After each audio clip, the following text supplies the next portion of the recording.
Good afternoon ng Lunes, Marso 29, taon 2021. Kaanton po ang pagtutunan po ng pansin ngayong hapon. Wala iba kundi ang bank scandal. Monte de Piedad, a Catholic Church bank. Napag-uusapan po namin ni Ardo, ni Mang Ardo, tungkol po sa Monte de Piedad. Pero at the time na nag-uusap po kami, ay kulang pa po ang aming research idea tungkol po dyan sa bangkong yan. Pero may duda na kami. No? May duda na. Yan nga pala. Nasangkot po pala ito sa masalimuot na kasaysayan. At ito po'y bumagsak noong mid-1990s. Sa ilalim, siyempre, sa ilalim ni Jaime Cardinal Sin. At sangkot di umano, ayon kay Senador Flavier, ang Ilonggo Mafia. Ang mga kabuuhan pong mga kasaysayan o mga detalye ay matatagpuan po sa aklat ni Aris C. Rufo. May pamagat na Altar of Secrets. Maaari po ninyong ma-download ang material na yan sa internet at basahin ng buo ang mga iba pang detalye hinggil po sa usaping ating pinanghinianda sa inyo ngayong hapon.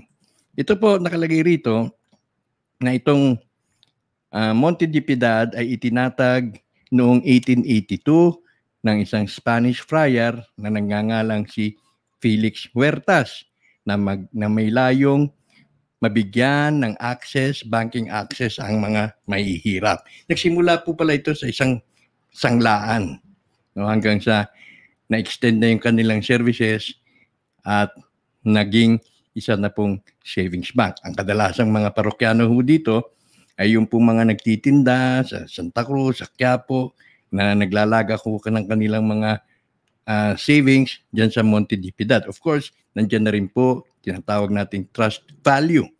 Na considering na ang nagmamay-ari ay simbahan, syempre palatag ang kalooban na hindi agad-agad itong matutumba kumpara dun sa mga commercial banks na patakbo ng mga pribadong individual. At ito po ay tinatag doon sa Intramuros at lumipat na po sa Plaza Goiti dyan sa Santa Cruz. No? Pero ito po ay napalitan, no, sa ilalim ng Keppel Bank nang ito ay sinalo ng isang Singaporean bank na Keppel Bank at naglaon, hindi nagtagal, napalitan po ng management na GE Savings Bank. Hindi niyo pong naaalala kung kayo ay may sapat na kaalaman o idea, yan po ay para sa akin. No? Ito'y lumipas lang na as if na nagkaroon ng merger, nagkaroon ng transition, o pagpapalit ng ownership. Ganun lamang po. Pero lingid po sa kalaman ko, ngayon na lamang na yan po pala ay merong intriga. No, nakabalot po pala sa intriga ang pagkakalugi ng Monte de Piedad. So ayon po sa isang ulat, no, ang Senado ay pinatatawag po si Cardinal Sin. Pinatatawag po siya ng Korte Suprema, no, para magpaliwanag hinggil po sa pagkakabagsak ng isang charitable bank formerly owned by the church.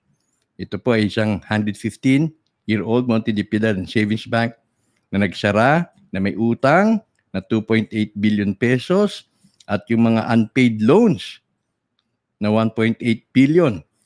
Ang unpaid loans na yan ay doon po sa kanilang project na involve ang isang third-party conduit na nagngangalang Strategic Lending Investors or SLI na nagpautang sa mga jeepney drivers at mga tricycle operators at umabot sa 1.8 billion ang uncollectibles. Pero nung suriin ho ito, nang i-audit, ay hindi ho umaabot ng ganung kalaki. Marami po dun sa mga pautang, di umano ay mga ghost accounts. Yan po ang sabi dun sa aklat ni Aris Rufo. Kaya, para mabigyan linaw, pinatawag ni Senator Flavier, pero tumanggi po ang Cardinal Sin na humarap. Kaya binansagan niya na ang mga cohorts, mga kasama, dahil nga nagmumuno noon sa ang namumuno doon sa Monte de Piedad at that time ay isang monsenyor na sinasabing taga Iloilo, maging yung ibang mga matataas na opisyal na taga Iloilo, dahil nga daw po itong si Cardinal Sin ay taga rito rin. So, yung po nabubuo yung teorya na meron pong anomalya. Pero yan po ay hindi po napatunayan dahil nga po walang nagsalita. Naging secretive po ang simbahan dahil po pala din sa tinatawag nilang the Code of Omerta. Yung po bang kung may gusot, may problema sa simbahan, huwag na nating isiwalat sa iba. At hayaan na natin dito na lang sa ating bakuran manatili yung mga gusot na yan para hindi tayo maiskandalo. Yun daw po pala ang Code of Omerta. At syempre nandiyan na rin yung vow of secrecy na hindi nila pwedeng i-leak ang impormasyon. Lamang na-leak nga yung impormasyon na yan dahil po sa persistence ni Aris Rufo. No? At siya po ang nagbigay ulat hanggang sa dumantong po na napag-inita na po siya kapag siya ay pumupunta doon sa arsobispo. So isa po sa mga tinutukoy na personality na malapit kay Cardinal Sin ay walang iba kundi yung si Domingo Cirilos. Okay? Si Domingo Cirilos ay nanungkulan po dyan sa Monte de Piedad nang ito ay nasa kasalsagan ng kanilang pagwawaldas, pagkaubos ng kwarta.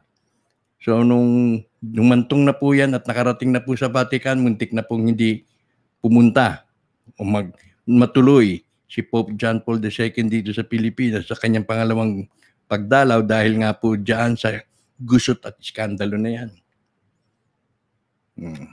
Ngayon, itong Domingo Cirilos na ito, imbes na parusahan, imbes na ikural na, pagpahingain na, ay binigyan pa po ng juicy position ni Cardinal Sin. Yan po ay inilipat doon sa pako. At sinasabi po dun sa ulat ni Rufo, ito raw pong si Domingo Cirilos ay malupit.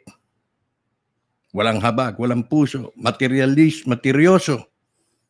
Yung mga tindero, yung mga nangungupahan doon sa mga pwesto ng simbahan, tinaasan ng renta, 2005. Dati, nung panahon ni Ted Bacani ay pinag-aabot lang kung ano ang aabot, anong makakayanan. Pero nung panahon ni Cirilos, tinaasan ng upa hanggang sa yung iba hindi na nakayanan ng upa, umalis na lang. At ang masakit pa siyempre, yung mga nag-imbak o nag-impok sa Monte de Piedad ay hindi na po nila nakuha yung kanilang mga savings nang ito ay tuluyang magsara. So ano po ang involvement nito ni Cirilos ay hindi na po nagkaroon ng investigasyon dahil nga po dun sa sikil ng impormasyon at hindi na po naging cooperative ang Cardinal Sin at that time para magbigay liwanag hinggil sa tunay na katayuan ng bangko at kung paano nalugi ang isang institusyon na tinaguruin na nga pong pinakamatandang savings bank sa Pilipinas. So ano po ang moral lesson na atin pong natutunan dito? Ito po ay pagdating sa pera, siyempre, walang mabuti, walang mabait. Nagbabago ang kulay, nagiging hunyango, maging yan man ay mga kaparian pa ang humawak. Pagdating sa pera, hindi natin mapagkakatiwalaan talaga. Nakakalungkot na itong institusyon nating pinaglagakan ng ating pananampalataya ay yan pa mismo ang mapapahiya pagdating sa pananalapi. Kaya hindi na yung nagkamali ng ating pong maamoy by instinct na ito po palang Monte de Piedad ay sumailalim sa isang masalimuot, maintrigang kasaysayan na may tuturing na isang bank scandal sa ilalim ni Cardinal Sin, sangkot ang Ilonggo Mafia, ani Flavier. Magandang hapon, si Ka Anton po muli.